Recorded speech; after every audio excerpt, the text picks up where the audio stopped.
independence. From that point of view, sir, I don't think there is any.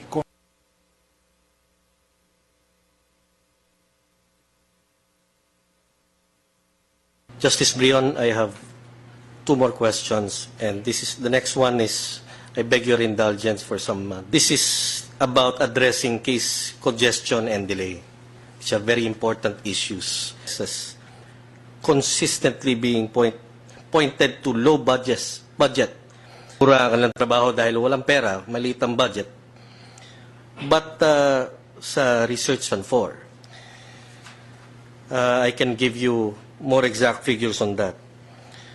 But for example, sir, Your Honor, the number of cases decided by the courts in 2010, yes, and clearance rates dropped from 43.5%, and the backlog grew from 56% of cases in 1999, increased from an average of 334 cases in 2004 to 207 in 2009. Inefficiency. What measures will you put in place over the immediate term to solve this? That I have read this kind of report, and here would be the performance of human resources, because for problems in our human resources. What can be the problem? That the resources, financial resources available to the judiciary, perhaps there is demoralization at our lower ranks immediately. Aside from our equipment. But again, this is a function of the budget. Justice in equipment, and this is from the reports we're getting from the World Bank. And first step in any solution of a problem is to apply remedial measures. My first step is to agencies coming. That would be what I would call the identification, short-term solutions, the second step, or mid-term solutions, and the long-term solutions, except in a very, very general way, because I really don't know. Well, legislation is one, increase the number of our courts. If it's a problem of the human spirit, if I talk to them, I can have motivational speakers. Our judges are periodically going to Tagaytay for their seminar. Doon at kausapin, ano bang problema? Ginagawa ko yan nung ako'y at a point to have meetings with my people. Hindi social meetings, but flips their moral na sila ay iniintindi ng pinaka-budget ng kung hindi bumababa ang budget ng Ken remedy. So matotal, Your Honor, may remedyo. As stated, Your Honor, that you are a judicial pragmatist rather than which you wrote. Do you think is the best example of this, and why?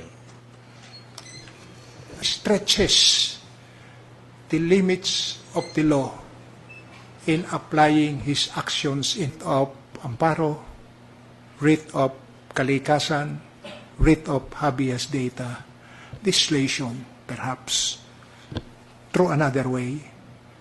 But the Chief Justice was very he was being a pragmatist. Hindi po ako conservative, hindi rin po naman ako activist. Solutions within the confines of what is decision na bordering on activism, pero I would still call it amparo decision, where I said that after hearsay evidence, should be admitted despite. And my reasoning was that kung totoo naman, kung itong witness na ito, ay siguro ay pwede nating i-admit. Ang naging problema po, hindi testimonya, nagbigay ng statement sa asawa nung nawala, ay na-ambush. Is perhaps an example of my approach, my judicial thinking. What's your honor? Good afternoon, Justice.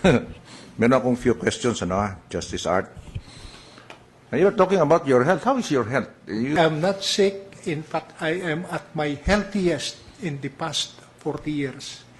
I have 80 pounds. I went to law school.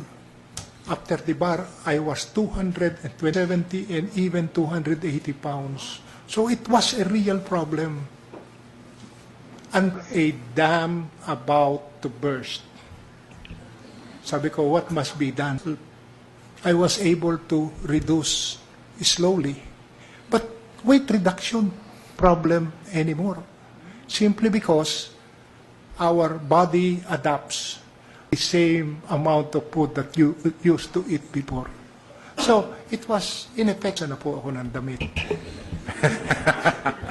I was thinking that you reduced weight because you might be a role. Bigger role. I started reduce weight and Now, you were talking about the prejudice promoting those already in the judiciary. You cited an example, those who are going to the court, mandatory. Yeah. it's supposed to be mandatory now. But by a law, I think, Justice Hermosissima, the prejudicature program says that only applicants who have passed, but we have there are no applicants who pass the prejudicature program, but where there is an prejudicature program, the law prevails. Okay. Now, do you those who would like to be promoted to the Court of Appeals, because we might not have control about the applicants coming from the outside? Can we come out under our rule-making power? Come out with a rule under our... prejudicature program should be mandatory for those coming from the outside. If you are not RTC judge and then you do not qualify, then you may have take the exam. Take the exams. Now, my next question is, can we, if you now the Chief Justice, will you be willing to come out making mandatory this program for purposes of promotion from the RTC to the Court of Appeals? A deeper study of this, because there may be ramifications that we can, and merits in going to the Court of Appeals. Mawawala yung politika eh. And we can exhibit The functions, because I asked these questions also when Justice Robert was here, no? What... I am the chair of the Commercial Court Committee and we law, and I am a part of Justice Roberts' academic committee. I think the ethics, you had the ethics committee, yeah? No, I am not in the ethics committee. For the information of the public, no? Justice Art, we call him the... Can you explain to us, Justice Art, why you are Mr. Immutability?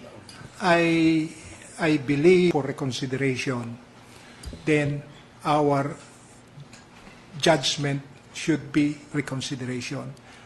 Right now, we have a rule. Right now, after the first motion for reconsideration and after the denial, you must get the vote of at least 10 members of the court. Irrespective, once this is admitted, then you can, the court can vote in the unacceptable. So I have now a vision. After finality, then Relief of judgment under Rule 38. Yeah, that's Rule Yes. 38.